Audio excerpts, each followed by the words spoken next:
Hi, did you ever wonder about how we escape from emotional pain? Let's talk about that.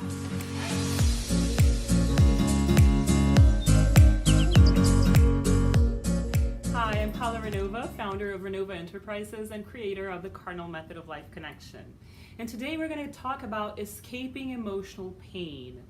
So in my book, Your Cardinal Connections, I talk about spiritual escapism, which is a specific type of escape. There are others. So one of the most common escapes from emotional pain that I see is indulging in overeating, overdrinking, the pleasures of the flesh, so to speak. That numbs our bodies. So we are not as aware as we could be if our bodies were really, fit to feel the emotions. And then that is one of the ways we escape from emotional pain. So many of us don't want to go through the pain. We avoid emotional pain. I've talked about this in different courses and videos and lectures. I say this a lot, but I'm saying it again. It's easier to feel physical pain than to feel emotional pain. This is also in my Languages of Consciousness Ebook. We feel that we're going to die if we feel emotional pain, or we feel we can't handle it, so we avoid it.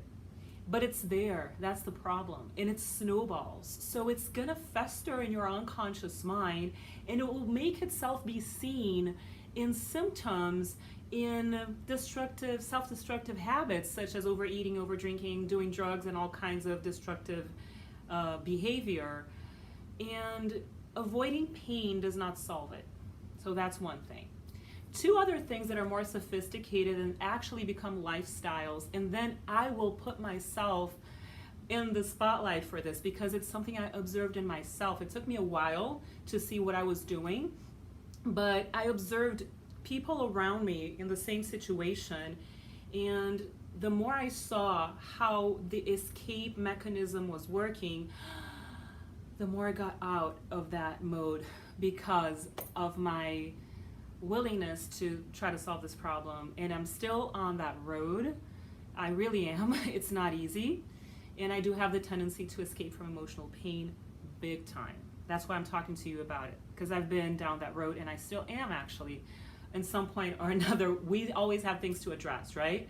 But I've dedicated a lot of my time to heal some of it, so that's why I'm bringing this to you. So the two more sophisticated ways to avoid emotional pain that become lifestyles are intellectual escape or spiritual escape.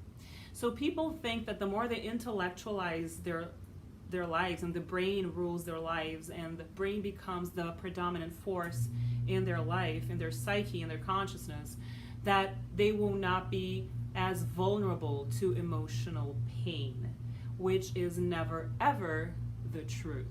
So we see a lot of intellectual escapism, and when we do that, we are in some way or another unhappy, and we tend to become arrogant. That's another thing. When we intellectualize life too much without opening space for the heart and the emotions to come through, we can become arrogant. The same goes for spirituality. If we pray all the time and spiritualize life and avoid emotional pain, it's fine to be an intellectual and to be a spiritual person as long as you integrate the heart and you face your emotions. If you don't do that, you're going to be avoiding emotional pain and trying to compensate for over-intellectualization or over-spiritualization. I know a lot of people are not going to like this and are not going to like what I'm saying, and it will probably think that this is not something they agree with, which is fine. I'm just sharing my experience, what I've observed, not only in myself and my own mechanisms of escape, but also in many of the fields that I've been in and the groups that I've been around. So I believe the key to life is to integrate the physical, the emotional, the intellectual, and the spiritual. The spiritual level is not necessarily religious, but it really is about acknowledging the subtle aspect of life and allowing yourself not to be in a materialistic mindset anymore. The materialistic mindset is, in my honest opinion, in the 21st century, it's attachment to the past. It's long gone.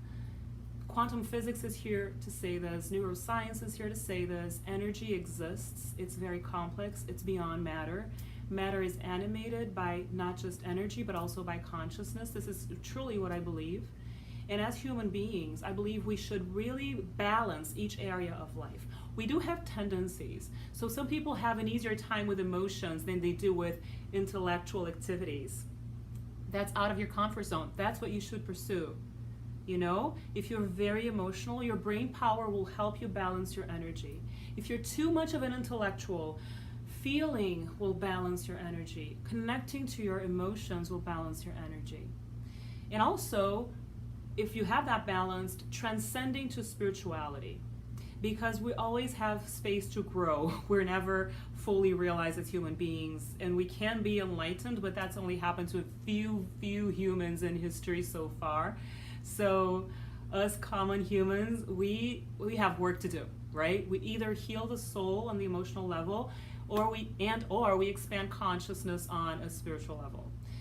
So that's what I feel is important to say. And if people are too spiritual and neglect the physical body, that's, to me, not even being spiritual either. Because being spiritual means that you are infusing matter with consciousness and spirit. You're not denying the physical world, you're inhabiting it. So denying the body, denying emotions, and denying the intellectual, healthy, skeptical brain is an escape as well, in my opinion.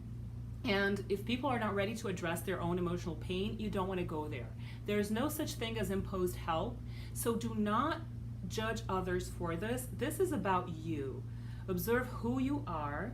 I know I've said that I've noticed a lot of people in different groups avoiding pain and finding their own escapes. That's okay, because it's their own journey, but it can be a wake-up call. And I really try to bring this to everyone who is willing to connect to this broader existence as a human being, honoring the body, honoring the mind, honoring the heart, and honoring the spirit.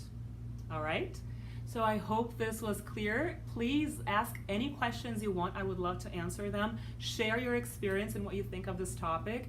Please share this video with everybody that you know that can benefit from this amazing, powerful way of thinking that we are developing as humanity in the 21st century. I know this is happening with a lot of people, and I can't wait to share this with more souls that are willing to open their minds and live in a more meaningful, happy, joyful, healthy world. Make sure you subscribe to our YouTube channel and like our page on Facebook. And I will see you soon. Thanks for being here. Bye-bye.